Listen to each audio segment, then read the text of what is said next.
relacionarnos entre todos y que la dinámica sea fluida, podamos conversar, dialogar frente a ciertas dudas que tenemos en estos temas que vamos a abordar y que los ponentes podamos responder a todas sus inquietudes. Como todos llegamos de nuestras casas, de nuestros centros de trabajo con estrés, con cuadros de ansiedad, la idea es que fortalezcamos esas habilidades sociales generando una gimnasia cerebral para que podamos compartir entre todos las ideas y se nos active nuestro lóbulo frontal con la mente creativa, ¿listo? Entonces vamos a dar inicio, les pido por favor que nos pongamos de pie. Bueno, igual que nuestro cuerpo, nuestro cerebro necesita ejercitarse para poder fomentar actividades prácticas como la atención dividida y otras actividades básicas que necesitamos para trabajar diariamente, como la memoria del trabajo. Entonces, para activar nuestro cerebro cuando tengamos mucha carga de estrés, entonces algunos ejercicios básicos que podemos realizar son los siguientes. Vamos a estirar los bracitos, arriba, eso, abajo, eso. Ahora vamos a ver qué tanta elasticidad cerebral tenemos actualmente. Entonces vamos a tomar nuestra mano derecha y vamos a hacer ejercicios de arriba a abajo. Vamos, de arriba a abajo. Ahora con la mano izquierda vamos a hacer como si estuviéramos limpiando un vidrio, de izquierda a derecha. Vamos a ver, ¿qué pasa? ¿Qué pasa? La derecha de arriba a abajo y la izquierda de derecha a izquierda. Muy bien, ahí nos damos cuenta que no tenemos mucha elasticidad cerebral, que confundimos las manos o los movimientos se intercambian inconscientemente. Entonces eso que nos indica que tenemos cuadros de estrés, cuadros de ansiedad acumulados y que necesitamos soltar esos cuadros de ansiedad para poder procesar mejor nuestras tareas diarias. ¿Listo? Bueno, los invito a que se pongan cómodos, a que nos sentemos y a que demos inicio al conversatorio. Gracias. Muchas gracias, doctor. Una dinámica. Bueno, nuestra primera ponente es la concejala Marta Sánchez con su ponencia Maltrato Psicológico Pasivo. Recuerde, doctora, que cuenta con máximo 15 minutos para su ponencia.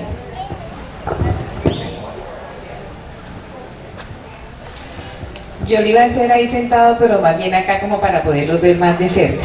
Bueno, muchísimas gracias por estar acá con esta cita con la salud. Me siento muy contenta de verlos acá. Agradezco también al gerente del hospital, al doctor Manuel Alfonso, a su equipo de trabajo y por supuesto al Hospital San Juan de Dios de Honda. Así como dicen, no, ahí como de pronto no me ven, entonces también estoy mirando como la mejor forma de llegar a ustedes. Pensé en diapositivas, pero dije no, más bien me voy con unos ejemplos no sacados del internet, un copy y pega, entonces vi esto por acá, sino de personas de acá de Honda. Mi tema es el maltrato psicológico pasivo. Entonces voy a comenzar. Que Dios me inspire para poder llegar a ustedes de la mejor manera. Comienzo con el primer ejemplo. Conocí una pareja de jóvenes, novios, y los veía muy felices caminando por la calle. Pasaban por mi casa, nos saludábamos, y un amor muy bonito, de esos envidiables. De repente, la chica quedó embarazada. Y al novio se le acabó el amor al mes y medio cuando su barriguita comenzó a crecer. Pese a que ella cuenta con el respaldo de sus padres, de su mamá, de su papá, de sus tías, conversando con ella quería que su pareja la acompañara durante el crecimiento en su barriguita y por supuesto ella calla porque siente temor de criar sola, de ser una madre soltera criando sola a su hijo, pese a que cuenta con el apoyo de sus padres y su entorno familiar. Ese es un primer ejemplo. El segundo ejemplo fue que me encontré con una amiga joven como yo y estábamos conversando en la calle porque nos encontramos y nos dio mucha alegría vernos, y de repente ella comenzó a llorar. Creí que era por algo que dije, porque a veces soy muy espontánea en las cosas, y con llanto en sus ojos me dijo: Marta, mi marido me dejó.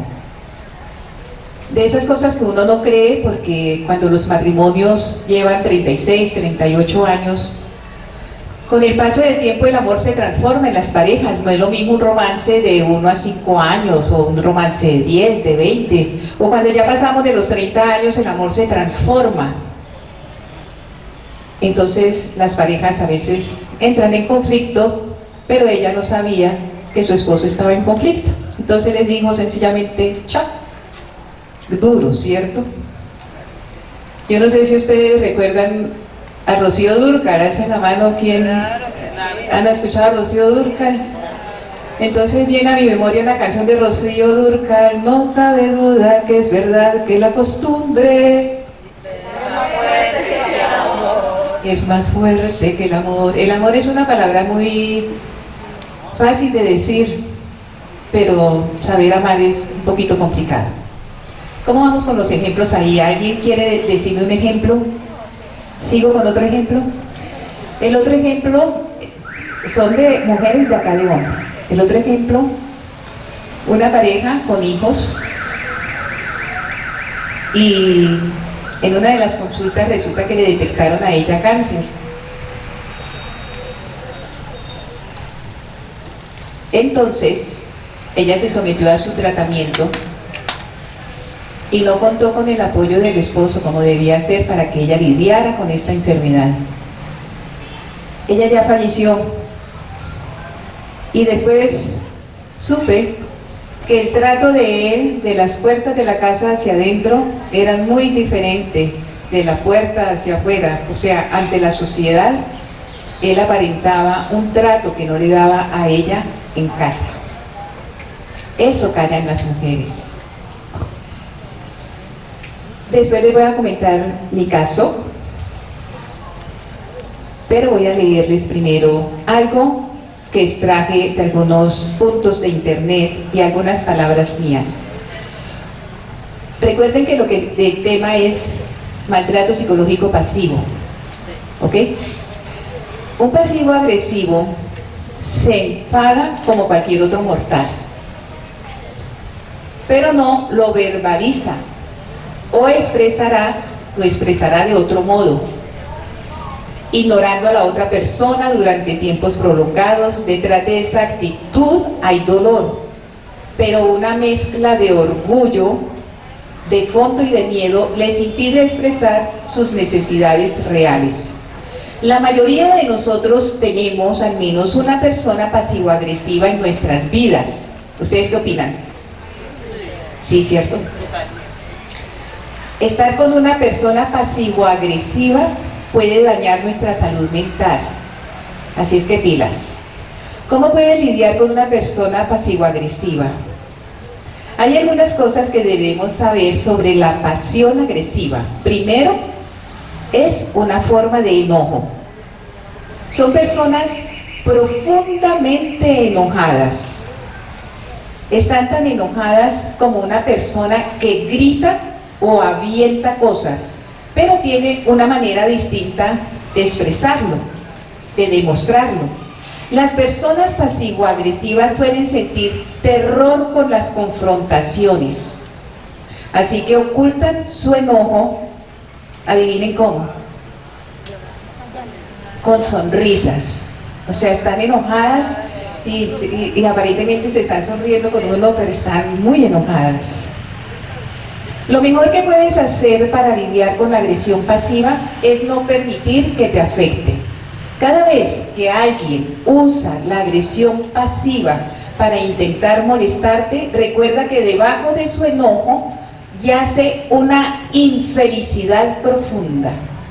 Mientras más feliz te sientas con tu vida, más fácil será ver a esa persona como lo que es: alguien triste. La próxima vez que esa persona pasivo-agresiva pretenda lastimarte, transforma tu enojo en sentimientos de lástima y elévate. Y ya para terminar, para que no digan después, ah, pero ella trajo fue ejemplos de otras personas, ¿por qué no cuenta un ejemplo de ella? Pues bien, les voy a comentar el ejemplo mío. Me posesioné en el Consejo Municipal el 14 de junio y cuando llegué yo vi un ambiente chévere, de compañerismo, de repente de amistad, y me pareció bonito el ambiente. Con el tiempo ya he ido conociendo e identificando a las personas de verdad cómo es el ambiente del consejo. Y hoy quiero decirles que tengo identificadas a 2 personas, podrían ser 3 machistas que sufren de este sentimiento del que les acabo de hablar. Muchas gracias.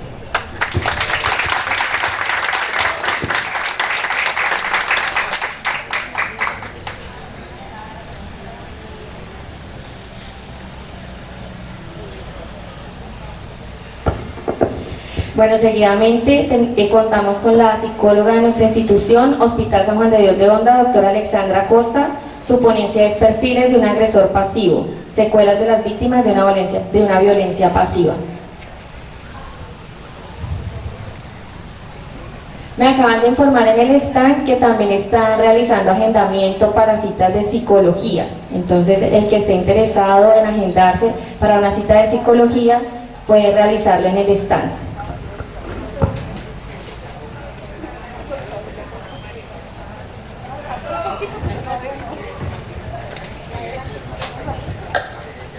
Bueno, el tema como tal que yo les voy a tratar un poquito es la perfilación de un pasivo agresivo. Y para eso es importante que empecemos a identificar cómo es la perfilación de una personalidad, ¿sí? Los seres humanos desde que nacemos no tenemos una personalidad definida. Nuestra personalidad se va dimensionando, se va moldeando desde los 5 años hasta los 35 años. Eso quiere decir que los chicos que conocemos en la adolescencia no tienen una personalidad definida, ¿sí?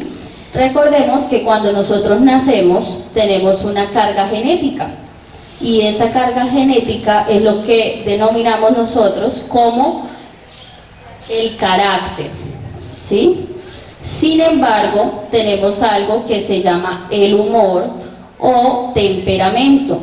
El temperamento es lo que nosotros podemos moldear, ¿sí? Entonces, cuando hablamos que una persona tiene un temperamento fuerte, pues es porque no tiene mucho autocontrol, ¿sí? Entonces, ¿qué vamos a hacer? ¿Cuál es el perfil de una persona pasivo-agresiva? Primero hay que identificar si es un rasgo o si es un trastorno de la personalidad. ¿Y cuál es la diferencia de esos dos aspectos? Todos hemos sido en algún momento pasivo-agresivos, ¿sí? Todos hemos tenido esos comportamientos pasivo-agresivos. Cuando estamos trabajando en una empresa y nos asignan tareas que tenemos que desempeñar, algunas de ellas no nos parecen justas o tenemos demasiada carga laboral. ¿Y qué hacemos en ese momento? Sabemos que tenemos que recibirlas, ¿cierto?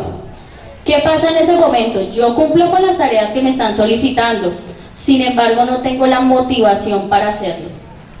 En ese momento somos pasivo-agresivos, porque lo queramos o no, vamos a tener una poca disposición a la hora de dar el cumplimiento de esas funciones.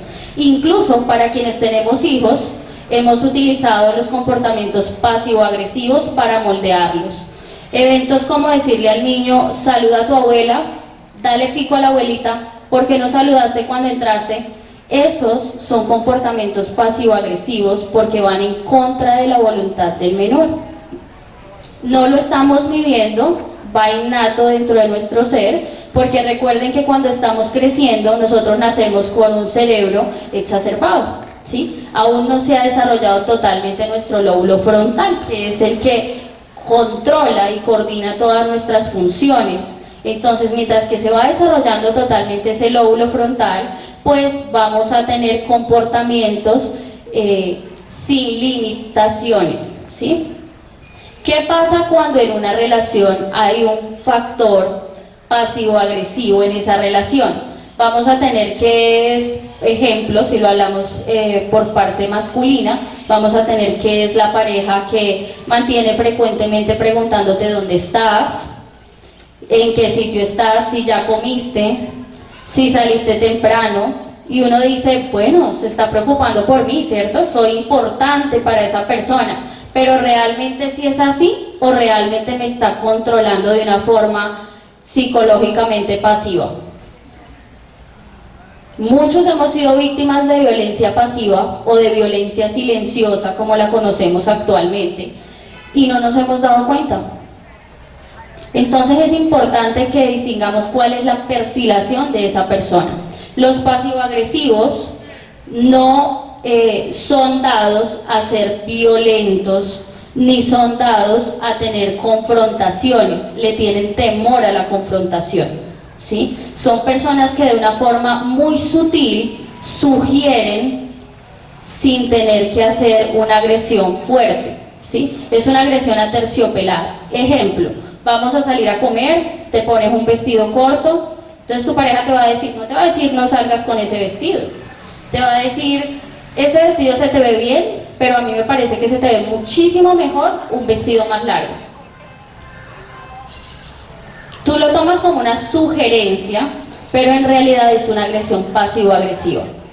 Cuando vayas a comprar tu ropa, tu inconsciente va a recrear esa expresión, y como es alguien importante para ti, pues tú vas a tomar esa sugerencia como algo adecuado y algo que está bien porque es alguien que me quiere.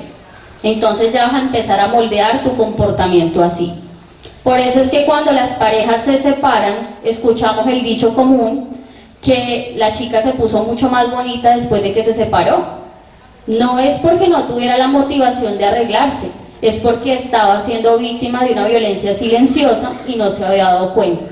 Entonces vamos a identificar el perfil del agresor, ya lo tenemos, ¿sí? Son pasivo-agresivos. Si ese perfil es muy arraigado, podemos estar hablando de trastornos de la personalidad, como trastorno limítrofe de la personalidad, como trastorno obsesivo compulsivo o como trastorno disociativo de la personalidad.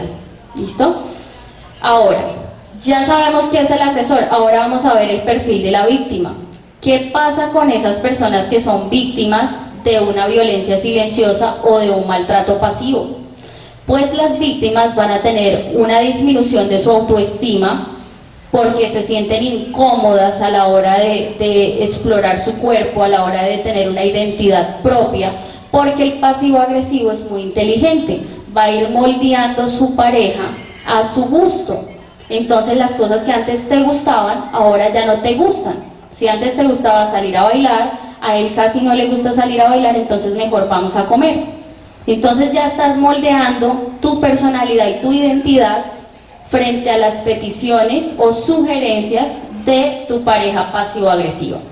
Entonces, ¿qué va a pasar con esa persona? Va a tener bajo autoestima, va a tener poco autoconcepto, vamos a tener que son personas que tienen un alto riesgo de caer en cuadros de ansiedad y depresión. Incluso los intentos suicidas que tenemos de pacientes luego de que se separan es porque el pasivo-agresivo genera un apego emocional en su víctima, porque es una herramienta muy útil para poder limitar a la persona y manipularla. Recordemos que en el perfil pasivo-agresivo o estos perfiles tienen una herramienta, ¿sí? Y esa herramienta es el chantaje emocional. Es la herramienta que tiene el pasivo-agresivo para generar una manipulación ante su víctima. Entonces, cuando sienten que te van a dejar, la forma más adecuada del pasivo-agresivo es generar lástima, ¿sí? Y ellos aprenden a identificar cuáles son tus puntos débiles. Entonces, si saben que si al llorar generan lástima en ti y tú no vas a poder tomar la decisión, es una actitud que va a tomar inmediatamente cuando se sienta que va a perder el control. ¿Listo? Entonces, esas posibles víctimas pueden presentar eso: ideación suicida, cuadros de ansiedad, cuadros de estrés, alteraciones en el patrón del sueño, alteraciones en el patrón alimenticio. Vamos a tener que son personas que van a tener poca concentración, porque son personas que mantienen muy ocupadas pensando en muchas cosas al tiempo. vamos a tener que van a perder pérdidas en espacio y tiempo, entonces la persona va a hacer algo y se le olvida dónde está o no se acuerda lo que iba a hacer.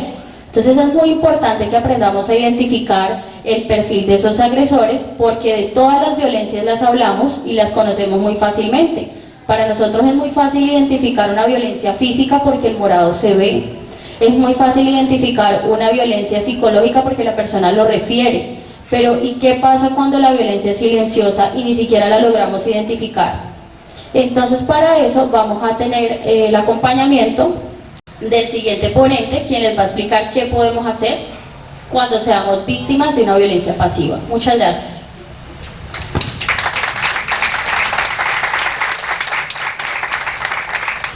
Muchas gracias, doctora Alexandra.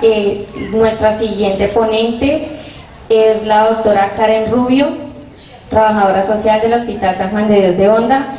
La ponencia de ella es la ruta de atención para las víctimas de maltrato pasivo.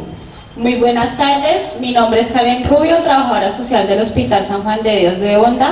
En el día de hoy me alegra que hayan asistido a este conversatorio, lo que callamos las mujeres.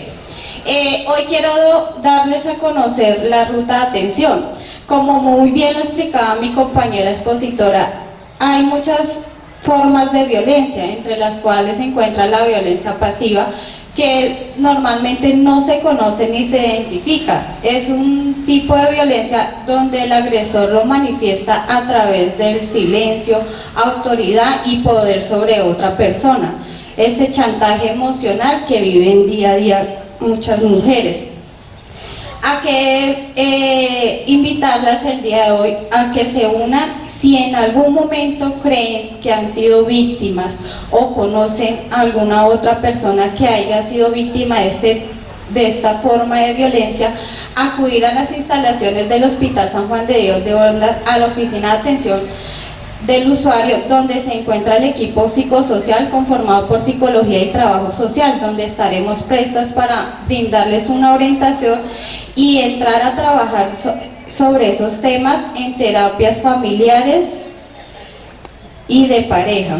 Como muy bien saben, hay más tipos de violencias, entre las cuales se encuentra la violencia activa, que es normalmente la que todos conocemos. Este tipo de violencia se manifiesta a través de insultos, maltratos físicos, posible abuso sexual.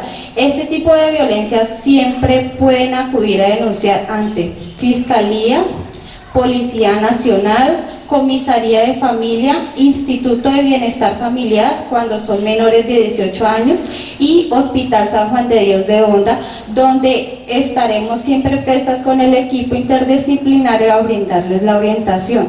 O sea que el día de hoy, más que un conversatorio, vengo a invitarlas a que por favor, si en algún momento conocen o identifican que alguien esté pasando por algún tipo de violencia pasiva o activa o de otra, que nos busquen. Nosotras estamos acá para ayudarlos, orientarlos a ese tipo de atención.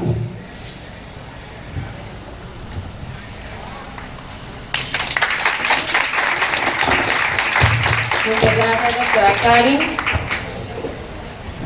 De pronto alguien del público tiene alguna pregunta acerca de los temas tratados que hasta ahora llevamos.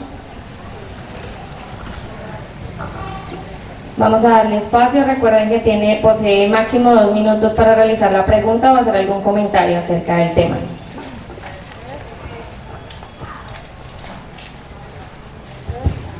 Bueno, buenos días, buenas tardes, disculpen. Bueno, tengo una pregunta para nuestras queridas psicólogas y trabajadoras social, pero especialmente a la psicóloga, y es en el caso de, digamos, de la persona que que ejerce violencia pasiva. Digamos, cómo es pues digamos que a veces pasa de que esa violencia pasiva, esa persona se convierte en una persona también agresora, ¿sí? Porque puede empezar a tener como a expresar, digamos, algunas palabras o hacerla sentir mal a la persona ya, ¿sí? Y ya puede transformarse también de pronto a violencia física, ¿sí? No sé si, digamos, cómo es ese proceso de una persona que hace este tipo de violencia, si es como una primera fase, la violencia pasiva, hacia una violencia ya física. Bueno, sí, realmente recuerden que todo agresor pasivo-agresivo pues va a tener siempre una carga de ira y de intenso dolor en su personalidad. Entonces, ¿qué pasa cuando por lo menos van a dejar a la pareja? Si la persona ya está decidida totalmente a que no va a seguir ahí, entonces esa persona que es pasivo-agresiva siente que va a perder el control de su presunta víctima. Ya siente que el chantaje emocional que ha trabajado durante cierto tiempo no está funcionando, entonces ¿qué tiene que hacer? Optar por otro método para opresión a la víctima. ¿Cuál es el método más eficaz que conocemos en Colombia durante muchísimos años? Pues cuando no funciona el chantaje emocional, lo que sigue es una violencia verbal. Cuando la violencia verbal no funciona, pues optamos por los golpes. De hecho, ¿a cuántos de nosotros no nos educaron con la chancla? ¿Cierto? Y anteriormente lo considerábamos como algo que era adecuado y que estaba bien corregir a nuestros hijos de esta forma, ¿sí? De hecho, ni siquiera se llamaba corrección, se llamaba educando a mi hijo, ¿cierto? Y actualmente, pues como la sociedad va evolucionando, también van evolucionando los métodos de crianza y ahorita tenemos la crianza amorosa. Pero lo mismo pasa con el perfil del agresor. O sea, ellos nacen con un comportamiento de irritabilidad y de agresividad. Se intensifica si esa persona agresora ha sido víctima de algún tipo de violencia o de alguna crianza ortodoxa que se manejaba anteriormente. ¿Por qué? Porque pues si a mí me educan de una forma violenta, pues yo voy a generalizar la violencia como algo normal y que puedo utilizar cuando se pierda el control. Entonces sí, un pasivo agresivo se puede convertir en un agresor verbal, psicológico o en un homicida. Porque decimos, no, pero es que el señor era súper bien, pero mató a la esposa de 5 tiros. ¿Por qué la mató? Si él se veía tan tranquilo, él era buena persona, él no hablaba feo con nadie. Entonces, cuando una persona pierde el control frente a su víctima, siempre va a tener comportamientos que no sabemos hasta qué punto puedan llegar, porque ni siquiera ellos los conocen. Siempre han utilizado la estrategia pasivo-agresiva para controlar y pues ya no funciona, entonces lo que van a optar es por probar a ver qué puede funcionar. Entonces ellos no saben hasta qué punto puedan tener opresión frente a su víctima, y eso es importante que lo conozca cada uno de ustedes y pues de todos nosotros, porque nadie está exento a vivir una violencia pasiva, física o verbal o sexual. Entonces es importante que identifiquemos eso. Si nuestra pareja nos agrede psicológicamente o verbalmente, nadie nos dice que esa persona no pueda pasar a una agresión física o llegar a un homicidio o a un feminicidio. No sé si está resuelta tu pregunta. Listo, doctora, muchas gracias. Recordamos que son solo 2 minutos para la pregunta. Entonces, mira. Muy buenas tardes. Mi pregunta es si la persona bipolar tiene que ver con el agresivo pasivo o es algo diferente.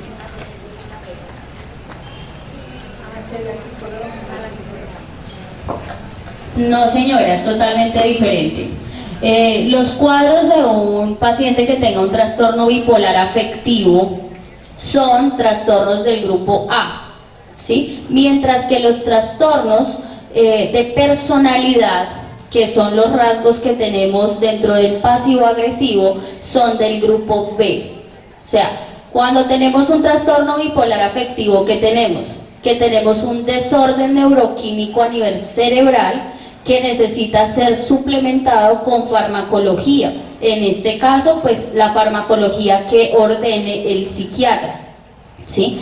Va más ligado a un tema de autoestima, a un tema de autoconcepto y a un tema de factores de crianza o de traumas de la infancia, pero no va ligado con rasgos de agresividad, porque el bipolar afectivo está bien y cambia de humor de una forma violenta, ¿sí? O sea, él está feliz, él tiene picos emocionales, que es lo que llamamos nosotros. Entonces Entonces hoy está muy contento y después de media hora puede estar muy molesto o irritable, puede tener episodios psicóticos, mientras que el pasivo-agresivo no. El pasivo-agresivo todo el tiempo tiene ese rasgo marcado dentro de su personalidad, ¿sí? Él todo el tiempo va a tener esa ideación de tener el control frente a todas las situaciones que se le presentan. ¿Está resuelta tu pregunta? Bueno. Muchas gracias, doctora. Bueno, a continuación, aparte contamos con la participación de la jefe Ángela Salguero, coordinadora de Planeación y Enfermería, con su ponencia Acoso y Violencia Laboral. Buenas tardes, como ya lo dijo mi compañera, mi nombre es Ángela Salguero. Para empezar, una disculpa por parte del doctor Manuel Alfonso González Cantor, gerente del hospital, que no pudo estar presente, pero quien les agradece desde la distancia la participación que están teniendo el día de hoy en estos espacios tan importantes para dialogar y adquirir un compromiso por la igualdad y entender todos los retos a los que nos enfrentamos y todas las desigualdades o discriminaciones a las que nos enfrentamos las mujeres y lo que callamos las mujeres, como bien lo han dicho. El día de hoy les voy a hablar sobre la discriminación y la desigualdad laboral a la que nos enfrentamos, como ya les dije. Es importante saber que desde las últimas décadas y desde los últimos años la participación de las mujeres en este ámbito laboral ha ido aumentando, casi que duplicando. Sin embargo, la participación que tienen los hombres en la parte laboral sigue siendo mucho mayor que el de las mujeres. ¿Qué quiere decir? Que los hombres adquieren o tienen mayor participación que las mujeres, que no lo tenemos de igual manera. Aunque las mujeres tengan mayor nivel de escolaridad que los hombres, aún siguen siendo ellas quienes reciben menor salario que los hombres, sin importar que estén en los mismos puestos, haciendo sus mismas funciones, cumpliendo el mismo número de horas o en su mismo cargo, aún se presenta que reciban menor salario que los hombres. Se puede decir que incluso las mujeres que reciben buenos salarios, que tienen buena remuneración, comparados con los hombres que también reciben esa buena remuneración, sigue siendo muy baja.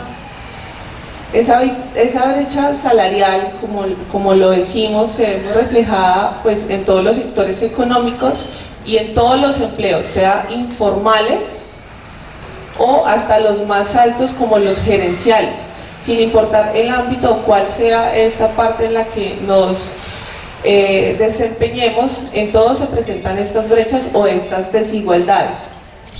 Es importante nombrar que cuando la diferencia entre los salarios no está directamente relacionada con las funciones que tenemos que cumplir o con el rol que tenemos en el trabajo, sino que está relacionada con factores como el sexo, o que están directamente relacionadas simplemente por el hecho de ser mujeres, estas brechas las nombran las brechas de remuneración por discriminación, donde claramente somos las mujeres las que nos estamos viendo afectadas. Todo esto está directamente relacionado con la cultura que tenemos y con la que venimos del patriarcado o del machismo, con el que se ha venido a través de los años, que aunque pensamos que ya no nos enfrentamos tanto a esto, aún prevalece y aún se siente de manera marcada para las mujeres en el ámbito laboral. En Colombia, la tasa de desempleo para las mujeres es del 13.9%, mientras que esa tasa de desempleo de los hombres es mucho menor, con un 8.1%. Y la participación de las mujeres pues, en la parte laboral, quiere decir las mujeres que trabajan, es del 52.5%, mientras que el de los hombres es mucho más alta, con un 74.1%. En promedio, una mujer para lograr conseguir un trabajo se demora alrededor de 18 meses, mientras que un hombre se demora solo 7 meses. Todo esto está relacionado tanto al rol, a la función laboral, al tipo de trabajo y al salario del trabajo que tiene, y claramente a otras características como el nivel educativo o otras que influyen sobre el trabajo y la adquisición del trabajo.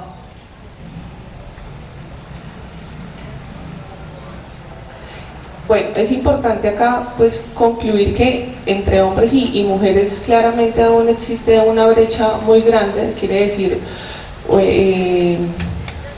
una desigualdad muy grande en la forma salarial y en la ocupación que tiene cada uno de ellos, donde se desconocen y se vulneran todos los derechos de las mujeres, y esto pues se encuentra relacionado a muchos factores culturales, como ya lo dije, relacionado con la forma patriarcal y ese machismo que aún se presenta en nuestra sociedad. Es importante que por medio de todos estos diálogos se puedan fortalecer y formar líderes que nos apoyen, como la señora Marta, en toda la parte política y en la parte de las instituciones y de las organizaciones, para hacer una transformación cultural donde el trabajo de los hombres y de las mujeres se valore por igual, ¿sí? También les quiero hablar un poco en esta parte laboral sobre el acoso laboral, o sobre el acoso y la violencia laboral que se puede presentar y se puede tomar como una violación directamente de los derechos humanos. Es una amenaza a la igualdad por la que tanto se está trabajando, y es inaceptable e incompatible con un trabajo o un empleo decente al que nosotras podamos en el que nosotros podamos trabajar o adquirir. ¿Cuándo se toma como un acoso o una violencia laboral, o en qué espacios lo podemos decir? En el mismo espacio de trabajo o en alguna actividad relacionada con un espacio de trabajo. Por ejemplo, del lugar de la casa al trabajo, cuando el lugar de la casa es el trabajo, o el desplazamiento entre la casa y el trabajo, o en alguna actividad en la que esté fuera del trabajo pero que esté relacionada directamente con el trabajo. Algunos factores de riesgo que pueden estar ligados a este acoso, a esta violencia laboral, está relacionado con los poderes o de desigualdad, o el poder que quiere adquirir aún el hombre sobre la mujer, o el mal uso de poder que bien puedan tener ellos. También puede estar relacionada en los trabajos con las gerencias deficientes, con las organizaciones de los trabajos y con las malas relaciones de trabajo. ¿Qué quiere decir? Que en una institución o en el mismo trabajo o en la empresa no estén bien definidas los roles y todas estas normas que se deben seguir, o incluso cuando se presenten el seguimiento o lo que se debe hacer frente a este acoso o este abuso laboral que se puede presentar en contra de las mujeres. También se encuentra relacionado con el trabajo informal o con la normalización de la violencia de determinados tipos de trabajo, en la que, por ejemplo, dicen este trabajo es más para hombres que para mujeres, o este trabajo es más para mujeres que para hombres. Ahí puede ser un factor de riesgo la manera en que yo veo ese trabajo para presentar o recibir acoso o violencia laboral. ¿Cómo se ven los hombres y mujeres en este acoso, en esta violencia laboral? Pues en este caso, donde las mujeres son las que más reciben violencia o acoso laboral, las mujeres y niñas, porque también incluyen acá, los hombres se ven como aquellos que quieren estar todo el tiempo en el poder sobre la mujer, por su parte de ser masculinos y su parte de las creencias y la cultura que tengan. Ellos en este caso serían como los acosadores, y las mujeres claramente serían como las personas acosadas. ¿Y qué significa para nosotras? baja jerarquía y trabajos, por ejemplo, poco remunerados o poco desempeño en el trabajo, y en el caso de cuando se presente una violencia o un acoso que sea sexual en el trabajo, pues las víctimas de acoso sexual que se presenta también en esto que se incluye el acoso o la violencia. Algunas consecuencias o los impactos que pueden tener el acoso y la violencia laboral en las mujeres es el abandono del trabajo, la baja remuneración, consecuencias psicológicas, porque no vamos a querer ir al trabajo, no vamos a querer trabajar igual, no vamos a desarrollar las actividades de la misma manera que las hiciéramos en un ambiente sano, tranquilo, fuera de violencia o de abuso laboral. Aumento del estrés, puedo tener sensaciones como de impotencia o puedo tener conflicto con mis compañeros, incluyendo aquellos que no me estén ejerciendo este acoso o este abuso laboral. Y pues en general la violencia afecta la participación de todas las mujeres en la parte tanto de la productividad, quiere decir cuando yo ya estoy trabajando, y en la parte del acceso al empleo o el mismo abandono del empleo, lo que puede llevar a esta mujer a que se demore en conseguir un nuevo trabajo, que finalmente no lo consiga, o que tenga que conseguirse un trabajo donde va a tener donde va a trabajar en peores condiciones y por un salario mucho menor al que ya estaba recibiendo. Es importante tomar algunas acciones para prevenir y abordar y saber quién y a dónde acudir cuando me pase esto, cuando yo reciba un acoso o un abuso laboral, ya sea en la empresa o fuera de la empresa. Es importante yo identificar con quién lo puedo ayudar y quién me puede ayudar, con quién, perdón, puedo ayudarme y puedo notificarlo y hacer un seguimiento. Y también es muy importante fomentar todo ese cambio cultural y esa educación o esa sensibilización por parte de mis compañeros o en la parte laboral.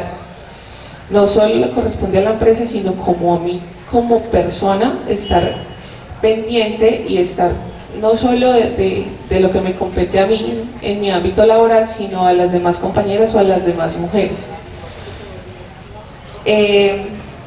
Es importante reconocer todas las actitudes o todos los comentarios en los que yo puedo ser abusada o acosada laboralmente, que va desde un comentario de burla o de risa, o un comentario entre las mismas mujeres, no solamente por parte de los hombres, sino de nosotras mismas hacia otras mujeres.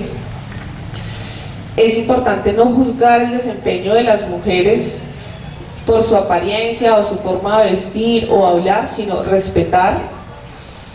Es importante valorar lo que piensa la otra persona o la otra mujer, así no sea igual a lo que yo pienso, y preguntar constantemente cuando yo puedo ver que hay factores de riesgo o cambios o actitudes en estas personas que me pueden llevar a pensar que está sufriendo de acoso o de abuso laboral.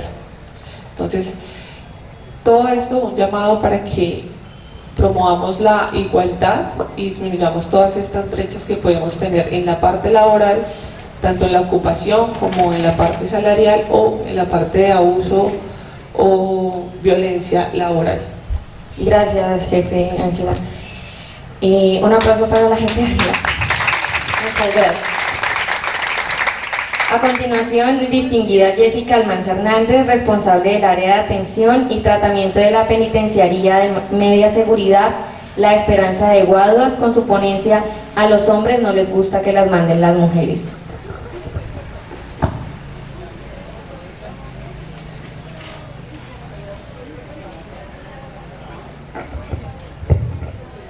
Muy buenas tardes para todos. Como lo decía nuestra compañera ponente, mucho gusto, distinguida Jessica Almanza Hernández.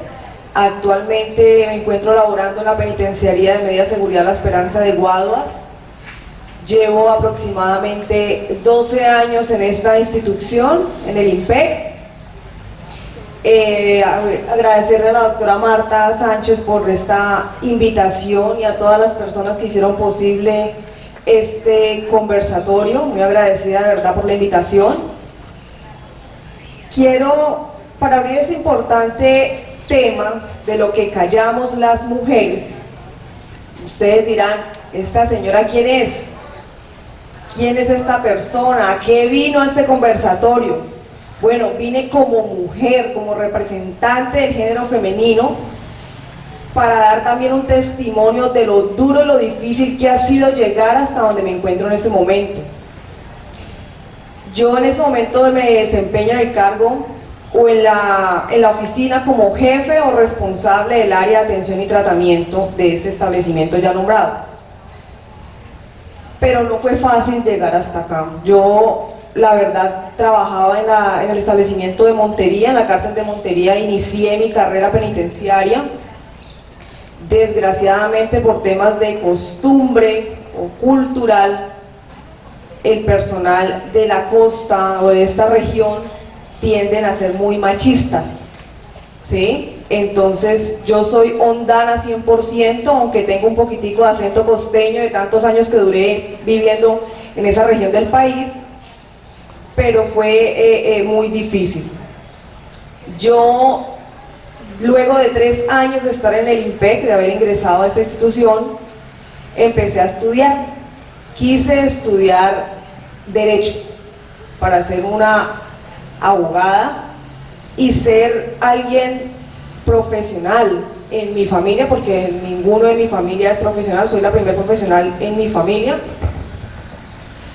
Yo empecé a estudiar en la Universidad del CINUD, de Montería, con mucha dificultad porque muchos compañeros no estaban de acuerdo de que, primero, de que fuera una mujer que estuviera en la institución, y segundo, de que estudiara, ¿sí? Eso fue un obstáculo para poder empezar a estudiar.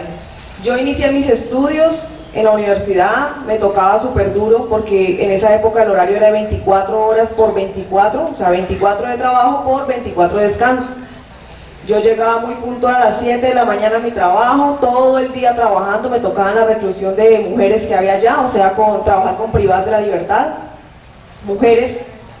A las 5:30 terminaba y corra a bañarme, a cambiarme para irme para la universidad porque ingresaba a las 6:15. De ahí estudiaba hasta las 10 de la noche y a las 10 de la noche me devolvía para el establecimiento carcelario porque recibía turno a las 12 de la noche. ¿Hasta qué horas? Hasta las 7, 8 de la mañana del otro día. Entonces siempre fue bastante complejo el tema del estudio. Habían superiores, sí, habían cabos, sargentos, que por temas de machismo no compartían el hecho de que una mujer estudiara, porque muchos de ellos allá no estudiaban, y yo sí quería estudiar. A veces me tocaba servicio en unas garitas, no sé si ustedes conocen las garitas, son unas casitas que se encuentran en la parte de arriba de los establecimientos, de donde se vigila con armamento largo que ningún interno se nos vaya a fugar, sea hombre o sea mujer. A veces me tocaba arriba de servicio, 4:30, yo bueno, ya casi llega el relevo para irme a estudiar, 5, ya casi, 5:30, y no veía a nadie que llegara. ¿Qué es el relevo? La persona que me iba a colaborar para que yo me bajara desde esa garita para irme a estudiar. 5:30 y no veía yo la persona que me iba a apoyar. ¿Pero quién lo enviaba? Pues mi superior. 6 de la tarde, ya con la lágrima aquí en el ojo, que no podía ir a estudiar porque no había quien me relevara. Mandaba a preguntar y sencillamente no hay quien la releve, tiene que esperarse. A esa hora me bajaba, llegaba tarde a la universidad, con muchos obstáculos, muchos problemas. Los profesores a veces no creían de que era que yo no podía ir, no porque no hubiese podido bajar de allá, sino porque no quería ir. ¿Y eso a qué va enfocado? Al tema del machismo, al tema de que hay muchos hombres que no les gusta o aún no tienen la idea de que las mujeres podemos salir adelante, de que las mujeres queremos estudiar, que podemos estudiar y que podemos ostentar un cargo administrativo o un cargo penitenciario o un cargo en una entidad pública, entidad privada, en fin.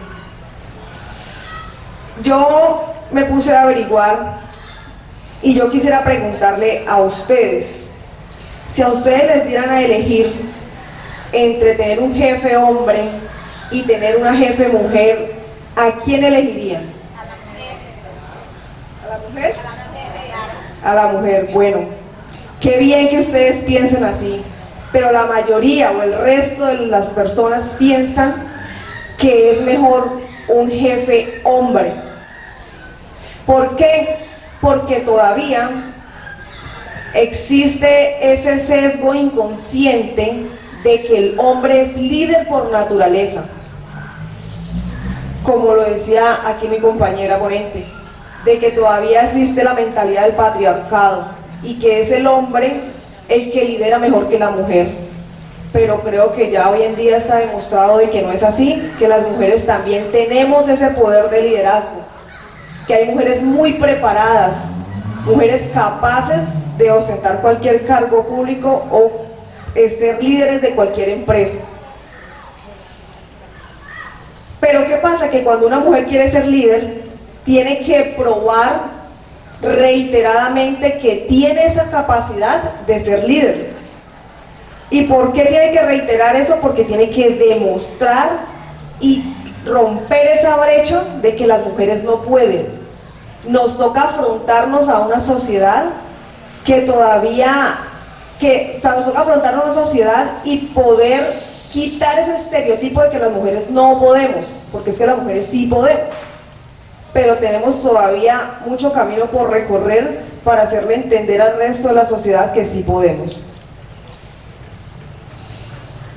Eso realmente es una construcción social y tiene que empezar por nosotras las mujeres a empezar a demostrar de que sí somos capaces y que sí podemos salir adelante y demostrarle a esos hombres de que sí podemos, de que la mujer no solamente es para que esté en la casa lavando platos, lavando ropa y cuidando a los niños, que realmente es un obstáculo que nosotras también tenemos, porque a pesar de que nosotras trabajamos, yo también soy madre, a pesar de que tenemos nuestro trabajo y me encuentro allá o nos encontramos laborando, siempre nuestro corazón y nuestra mente está en la casa. ¿Qué están haciendo nuestros hijos?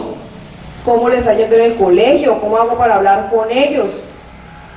Y eso de una u otra manera a los jefes no les gusta, porque creen que con esto va a disminuir el rendimiento laboral de las mujeres.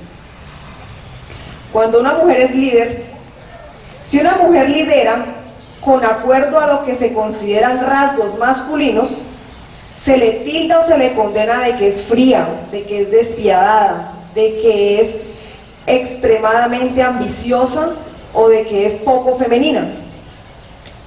Si una mujer es decidida y es asertiva, se considera que ejerce el liderazgo de modo masculino. Miren, allá va el macho ese, porque son expresiones que se suelen escuchar. Y se le estigmatizará como la mujer desagradable. Si en cambio no lidera como hombre, se creerá que es demasiado débil para ocupar una posición. Entonces, en fin, ¿cómo podemos nosotras liderar? Si desde cualquier ámbito en que lo desarrollemos siempre va a haber una crítica o van a haber aspectos negativos por parte de la sociedad. Quiero dar aquí unos pequeños ejemplos de cómo se desarrolla el machismo en el ámbito laboral y que a veces no nos damos cuenta, o que a veces los hombres lo hacen y como ya eso se ha vuelto tan normal, ya nosotras las mujeres también lo vemos normal, porque nosotras tendemos a normalizar esas actitudes discriminatorias y machistas. Primero, los apodos engañosamente cariñosos. Los apodos como encanto, cariño, no tienen cabida para nada en el ámbito laboral, especialmente si los ha acuñado un superior para las mujeres de su equipo. Su uso indica falta de respeto y ausencia total de límites entre el mundo profesional y el mundo personal. Segundo, tareas secundarias, que las haga ella. Si en una empresa el comité de fiestas está compuesto básicamente por trabajadoras o se invita constantemente a las recién llegadas a participar, Y si solo hay secretarias o asistentes, si solo son ellas las que hacen fotocopias, cogen llamadas, programan citas o van por el café, es algo que se está yendo muy mal. Tercero, la actitud de los clientes también cuenta. Por desgracia, el machismo en el trabajo no solo ocurre dentro del equipo en sí solo. Un cliente también puede discriminar a una trabajadora, por ejemplo, asumiendo que el jefe del equipo es un hombre, o pidiéndole a la empleada que contesta la llamada que por favor le pase a un compañero suyo. Cuarto, sobreprotección paternalista. ¿Estás segura de que puedes conseguir ese contrato? ¿Quieres que te explique nuevamente lo que te dije? Si te sientes en un apuro me llamas y yo te ayudo.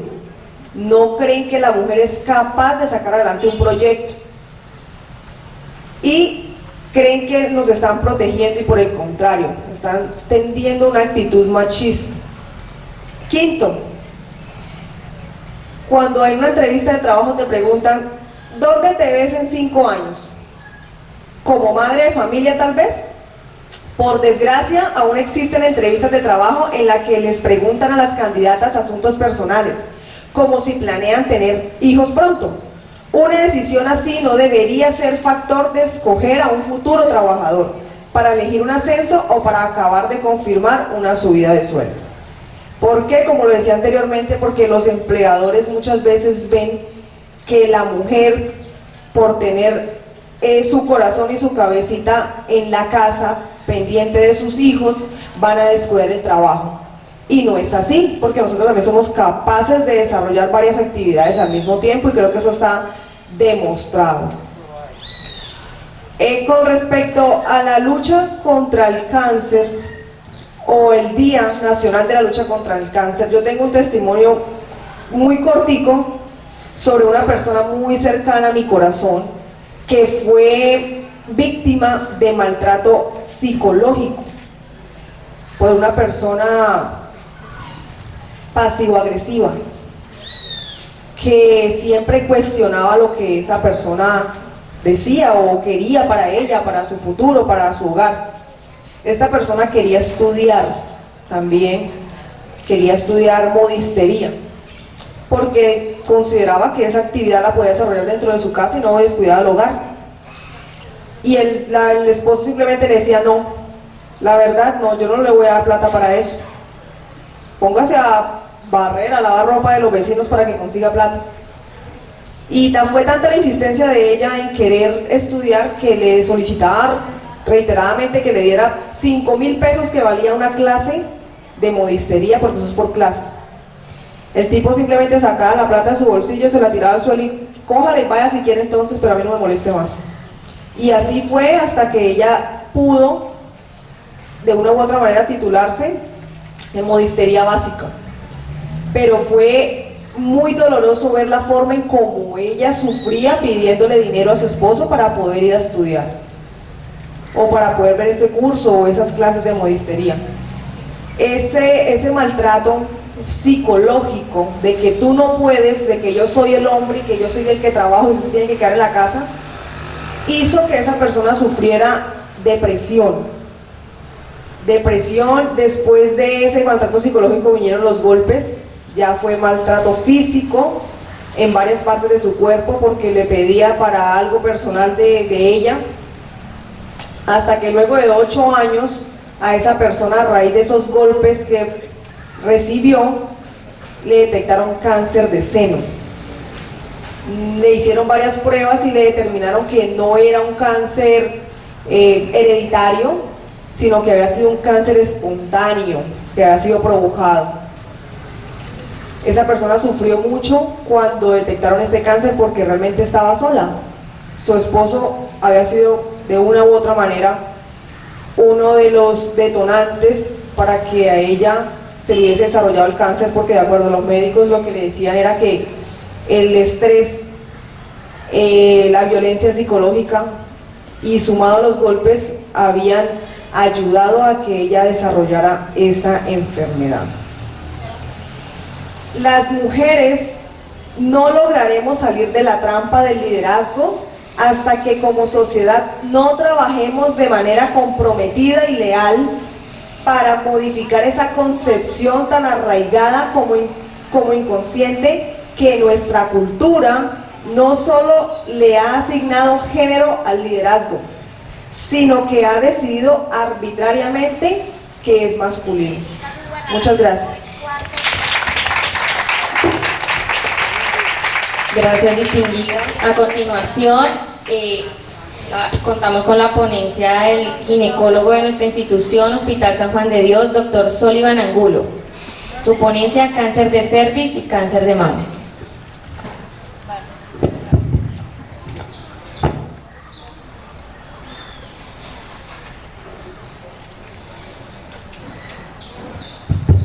Muy buenas tardes. ¿Cómo están? ¿Bien?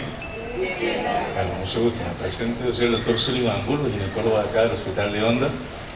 Muchas gracias por su asistencia y también saludos a los compañeros de mesa. El tema que vamos a tocar ahorita, pues, ya que estamos en el mes del cáncer, es un tema importante, pero que desafortunadamente y afortunadamente, pues eso tiene ciertas consecuencias y afortunadamente ya las cosas han cambiado con respecto tanto al diagnóstico oportuno y el manejo de dicha patología. Tocando el tema grosso modo, el cáncer, tanto de mama como de cervix, en los últimos 10 años tuvo una alta incidencia y prevalencia, ¿sí? Prevalencia quiere decir que la enfermedad, un número de enfermedad, o sea, la patología que se presenta, un número de casos, y la incidencia son los nuevos casos que se presentan con respecto a esa enfermedad. Hasta el 2012, unos estudios que se hicieron en Bogotá, se diagnosticaron 4.990 casos de cáncer, casi 5.000, imagínense, en un año, en el 2012. Eso obviamente llamó la atención, ¿por qué? Porque aumentó la tasa de mortalidad. ¿Sí? Y ese año fallecieron 2.000 mujeres, nada más en Bogotá. Mucho, ¿no? Bastante. ¿Por qué? Porque ahí el grupo de investigación, la Secretaría de Salud, ¿sí? Se pusieron las pilas, digámoslo así, y comenzaron a investigar qué era lo que pasó, o qué fue lo que pasó, que se presentaron tantos casos, ¿verdad? Entonces, entre esas investigaciones, ¿qué sucedía? Que la paciente no tenía nada de conocimiento de cómo conocerse y darse cuenta que algo raro estaba pasando en su cuerpo y que eso que se manifestaba era un cáncer, donde en su momento se podía haber prevenido, ¿verdad? Entonces, afortunadamente me refiero a esta patología porque ya se puede prevenir, ¿sí? Ambas. Ok. Y entonces, en el cáncer de mama y tanto el de cervix, ambos son los pilares de los principales cánceres que se manifiestan en la mujer. El primero, el cáncer de mama. El segundo, el cáncer de cervix. ¿Ya? Entonces, con respecto al cáncer de mama, a grosso modo, obviamente es un cáncer que afecta en los senos de las mujeres a cualquier momento del grupo etario, más que todo cuando ya se encuentran en su edad reproductiva, 30 a 35 años, pero eso no quiere decir que no se manifieste en pacientes jóvenes, 18, 19 años, claro que sí, y he visto casos en el Instituto Cancerológico ahí en Bogotá, ¿verdad? Que desafortunadamente ese tipo de cáncer de mama no fue detectado a tiempo, tuvo un cáncer muy agresivo, porque los cánceres tienen nombre y apellido, ¿no?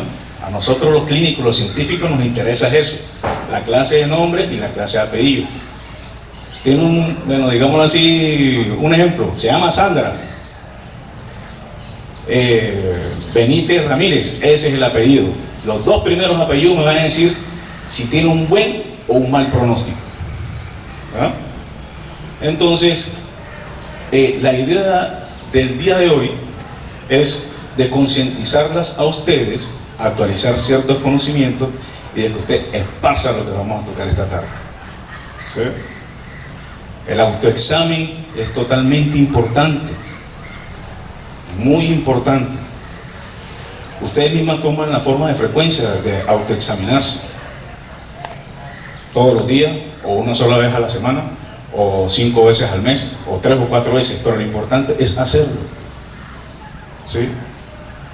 Y si usted tiene una predisposición, en este caso genética, genética quiere decir familiar, ¿sí? Es decir, que mi mamá o una hermana o mi abuelita, que son los de primera línea, tienen un 50 a un 45% de padecer la misma patología, siempre y cuando obviamente tenga ciertos cuidados con unos factores de riesgo: la obesidad, el cigarrillo, el estilo de vida, el alcohol, todo eso influye, ¿sí? Entonces hay pacientes que se preguntan, ay, ¿que por qué a mí? Hay que indagar.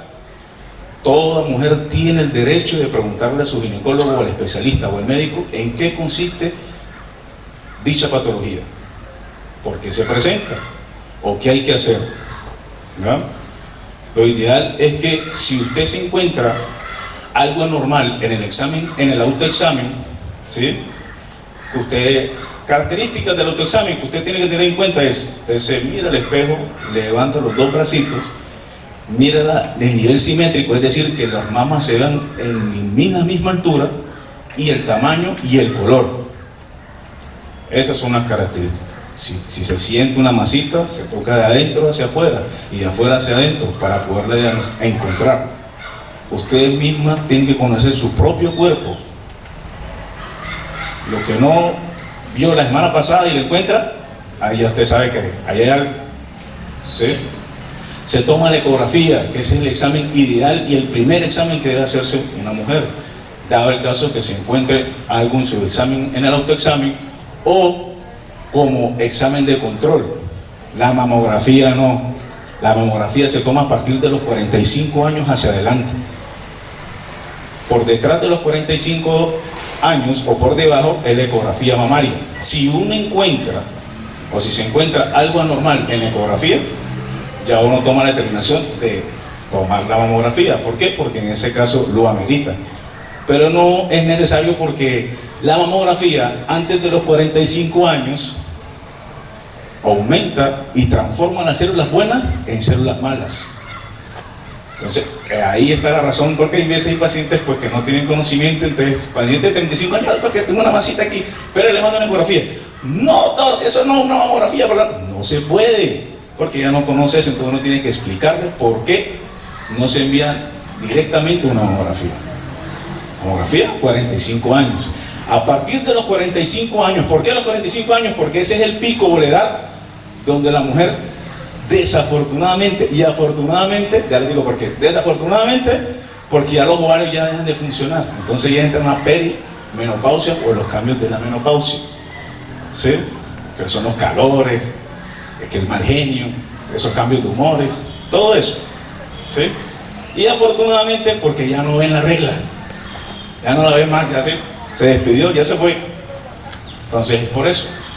Entonces, a partir de los 45 años, mamografía. Todos los años la mujer debe realizarse una mamografía. Lo que pasa es que hay pacientes que tampoco no son un poquito colaboradores. Ay, doctor, tengo una función, no, hace 3 años. ¿Cómo así? Y tienen 60, 55 años. Y ahí uno le pregunta, ay, antecedentes familiares de cáncer. Sí, doctor, mi mamá falleció de cáncer de mama. O mi abuela falleció de... Ajá, ¿y usted por qué no se ha hecho mamografía? ¿Sí?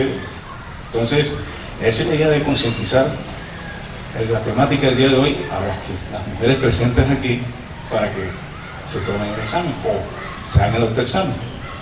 ¿Sí me explico?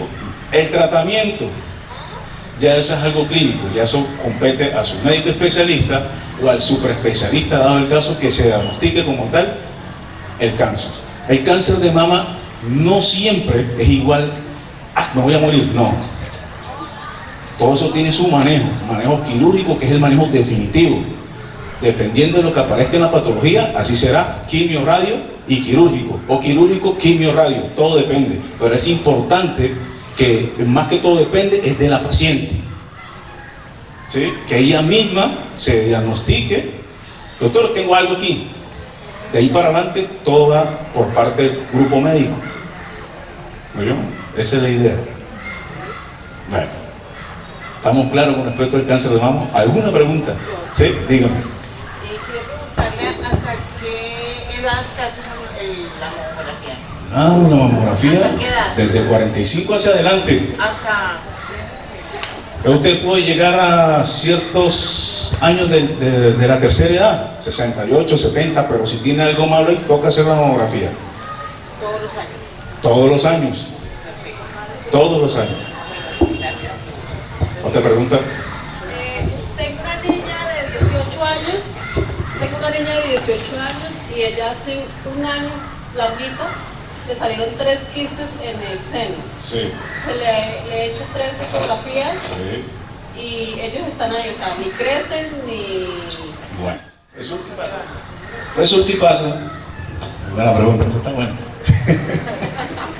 Resulta y pasa que los quistes que aparecen en la mujer en la etapa puber y en la etapa reproductiva, los ovarios liberan cierta cantidad de hormonas y las mamas tienen ciertos ganglios que son receptores a las hormonas.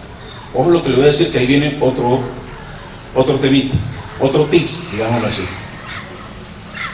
Son unos quistes que son benignos que se llaman fibroadenomas. Eso tiene dos rumbos: o que los quistes aumenten de tamaño, que disminuyen de tamaño, o que aumente de tamaño, o si le producen mucha sintomatología a la paciente. Si producen mucha sintomatología y dependiendo del tamaño, se hace manejo quirúrgico. Ese es el tratamiento. Ojo, hay pacientes que entran en la menopausia o están en la perimenopausia y de una forma autónoma o abusiva comienzan a tomar hormonas. No se puede hacer, está prohibido, porque las hormonas son precancerígenas, producen cáncer de mama. Por eso es que uno no puede jugar mucho con ese temita. Ella es una niña, o sea, desde que 17 años, Sí. le salió uno, a los Sí. 15 días ya tenía 2, Sí. a los 20 días ya tenía los 3. Bueno, hay que Pero presenta estudiarlo. solamente ese dolor, a veces presenta dolor, a veces no presenta dolor. Porque hay veces, como a los días que ella se encuentra ovulando o esté menstruando, son sensibles. Esos días es lo que le va a producir dolor. Pero hay que estudiarla, vigilarla, pues se vigila. Sí, le mandaron la otra ecografía al año. Exacto. La última ecografía que es al año, a ver. Bueno. ¿Otra pregunta?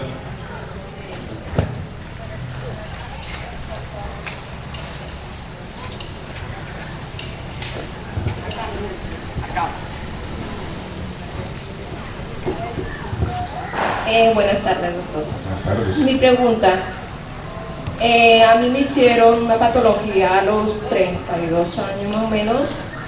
Me hicieron, bueno, me apareció una patología porque vengo con riesgo de cáncer de cervix, de mama, por la familia. A los 32 más o menos me hicieron una mamografía. Mi pregunta es, ¿por qué me hicieron la mamografía? Me hicieron hace 12 años una esterectomía, retiro de útero, ovarios, me dejaron con un tratamiento ovular, la cual otro médico me dijo que no podía tomarlos porque me daba cáncer de mama. Soy una paciente que me encontré entre la espada y la pared, que si los tomaba malo, que si no los tomaba también. Aquí estoy en este momento, no volví a tomar ese medicamento y estoy, mejor dicho, como dicen por ahí, en ascuas. ¿En ascuas? Sí. Muy buena pregunta, muy buena. Primero que todo, partiendo de que usted tiene un factor de riesgo muy importante, que es el hereditario, el familiar. ¿Sí? Y si más si es de su mamá o de alguna hermana, o de su abuelita, la mamá de su mamá. ¿Sí? Es muy importante. Por eso es que a esa edad le tomaron la resonancia, la mamografía, perdón. Esos son los casos que yo le comentaba ahorita, que hay casos especiales en donde toca tomar la mamografía. Desafortunadamente usted le hicieron una esterectomía, me imagino por un cáncer de cervix in situ, invasivo, por eso fue que le hicieron ese tratamiento quirúrgico agresivo, ¿sí? Para evitar la propagación de ese cáncer, porque ese cáncer se disemina, ¿no? Para el tratamiento hormonal tampoco puede tomar hormonas, ni estrógenos, ni progesterona, pero hay otro medicamento que se puede utilizar. No, eso no, ahí en consulta nos vemos. ¿Ya? Para que se le quite ese control de los síntomas que yo sé que usted que está presentando. Pero estrógeno no puede tomar, o cualquier hormona no puede, porque le desencadena el de mama, porque usted tiene un factor de riesgo. Haz de cuenta que es como un lapicero y la tapa.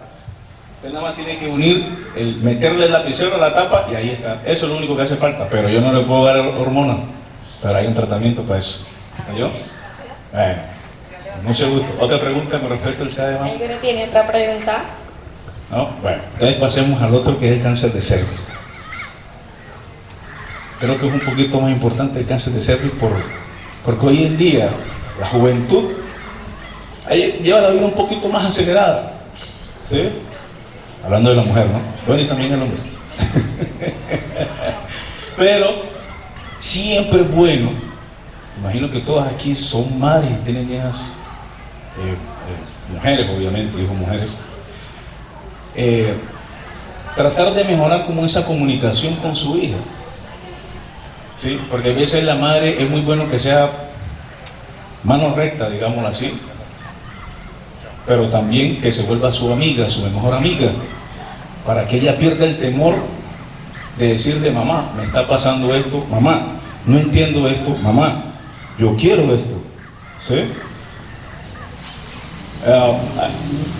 Pocas, no sé si muchas mujeres tienen ese pensamiento ambiguo de que tiene 15 años y ¿cómo así que tú me vas a preguntar a mí de utilizar anticonceptivos o algo de la parte sexual de mis órganos? No, al contrario, está salvando la vida, ¿sí? Cuando me refería ahorita de que llevan una vida muy acelerada, porque no hacen las cosas sin tener un conocimiento de base, ¿sí? De las consecuencias que trae a realizar ciertos actos, como por ejemplo tener relaciones sexuales, ¿sí? Sin protección, ¿sí? O compañeros sexuales habidos y por haber sin ningún tipo de compromiso, ¿ya? Y las consecuencias que eso puede traer a corto, a mediano o a largo plazo. Resulta que sucede y acontece que el cáncer de cervix es la segunda patología, como les mencioné anteriormente iniciando la charla, la segunda patología de cáncer en la mujer, y es un cáncer que se puede prevenir,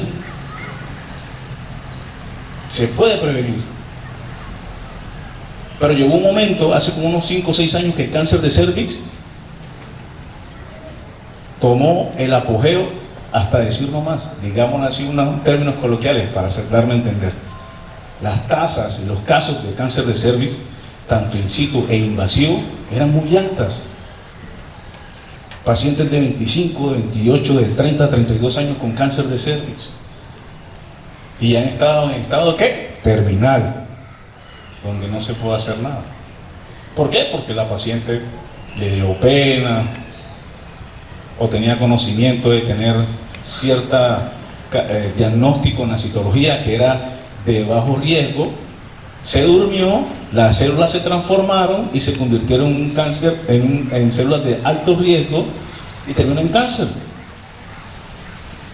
¿sí?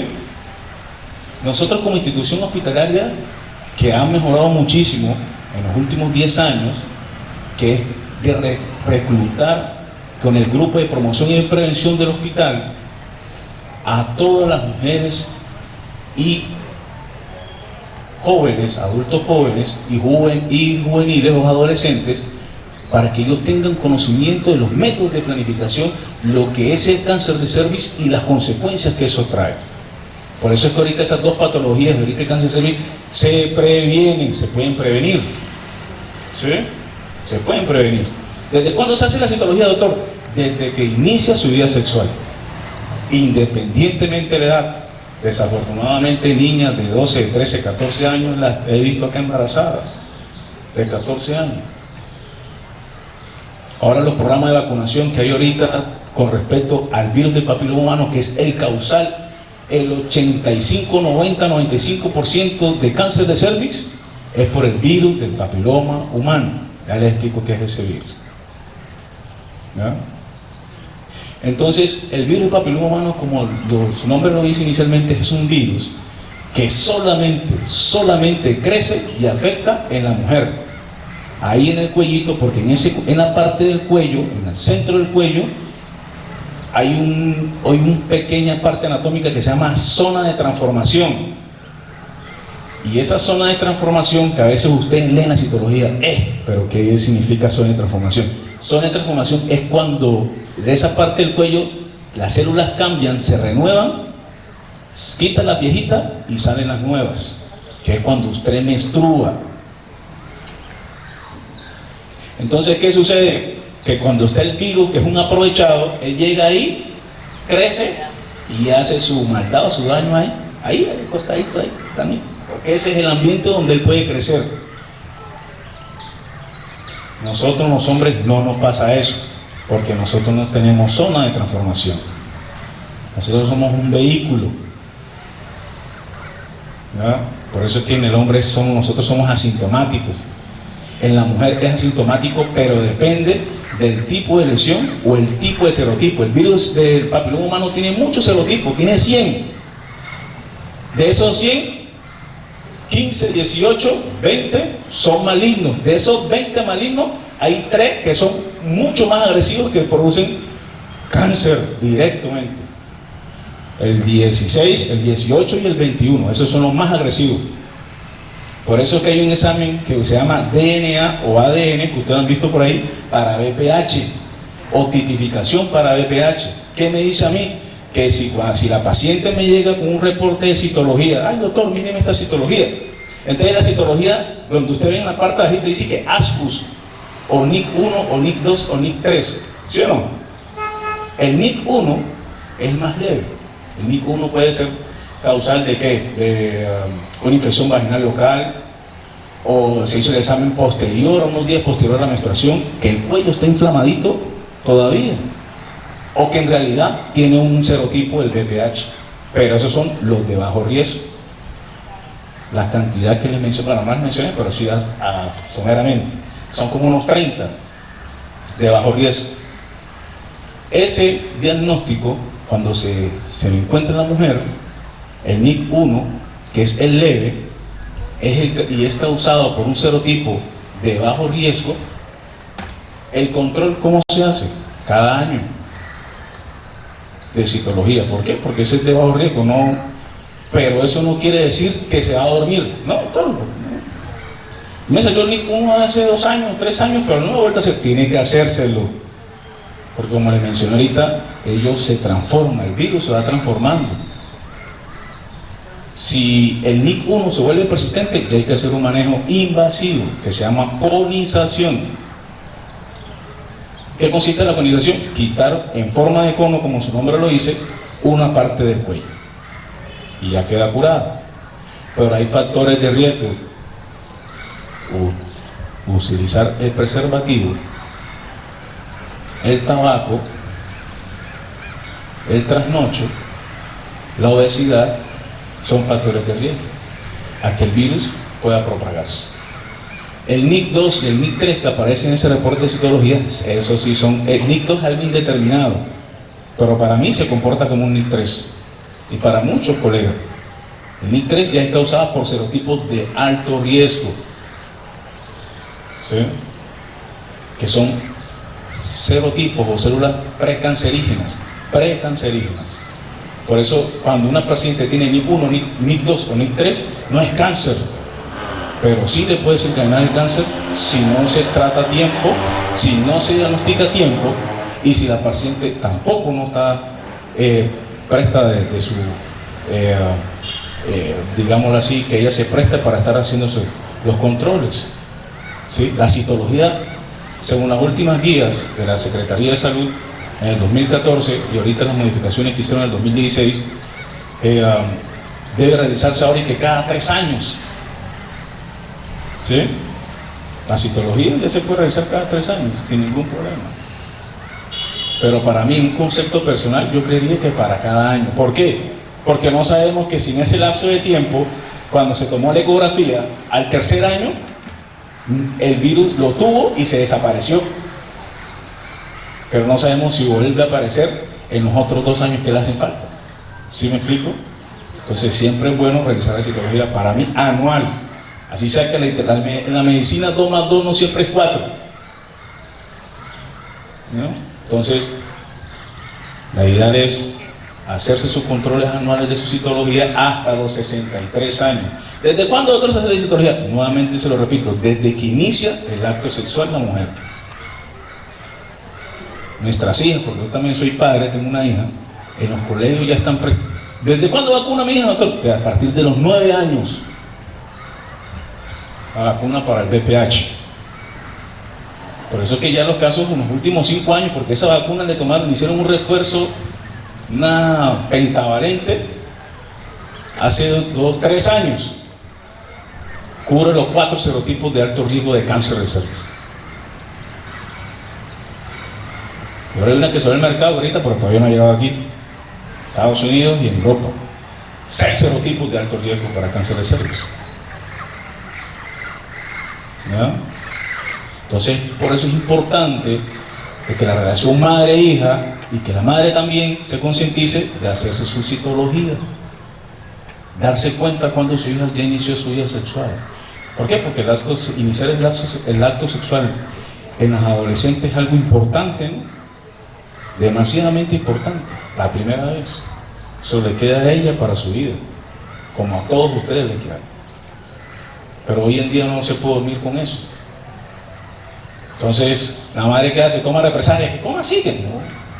Al contrario, protéjala. Al protegerla es, vuélvase su mejor amiga. Entiéndela y explíquele, para que verá que ella va a seguir el camino derechito. Se va a cuidar. Que conozca su cuerpo y que ustedes también conozcan su cuerpo.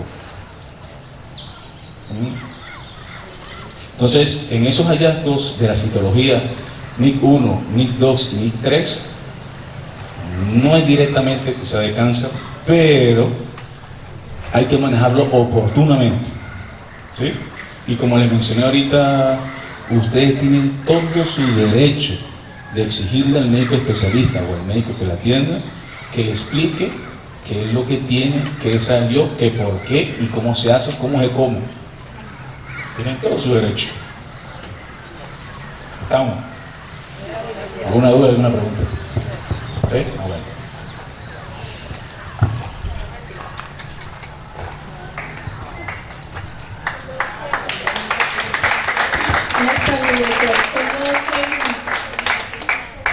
Una es, si el hombre, si no le entendí mal, ¿no? El hombre no es asintomático, porque dicen que el hombre es el que transmite el virus del papiloma. La otra, las personas, las mujeres que ya nos han hecho la histerectomía, ¿cada cuánto se debe hacer la citología? Muy buena pregunta, muy buena. O sea, que eso quiere decir que estoy explicando bien. La primera, nosotros somos asintomáticos, pero somos reservorios y transportadores del virus.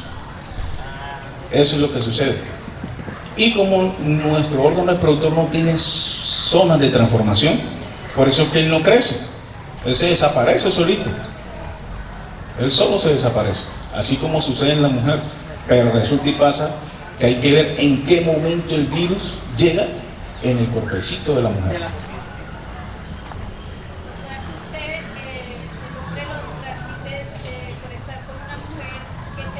Que lo haya tenido y exactamente. No solamente es por transmisión sexual, también por contacto. Personas que tengan ciertas lesiones, los condilomas, que son unas verruguitas que aparecen en el área genital de la mujer, son secundarios al VPH, pero son por el VPH, que son serotipos de bajo riesgo. Pero esas verruguitas que están ahí se transmiten por contacto, así que ojo con eso, eso también hace parte de eso. Características del VPH. ¿Y sale en la citología? No, pero sí lo describen en el examen físico, porque eso se visualiza, ¿no? Sí, la segunda. Esa es la más la más compleja. Resulta y pasa que a las pacientes post-histerectomizadas, es decir, que le sacaron la matriz, el útero, también tienen que hacerse la citología. Claro que sí, claro que sí. Generalmente hacerlo cada 3 años o cada 4, hacerle su seguimiento, ¿sí?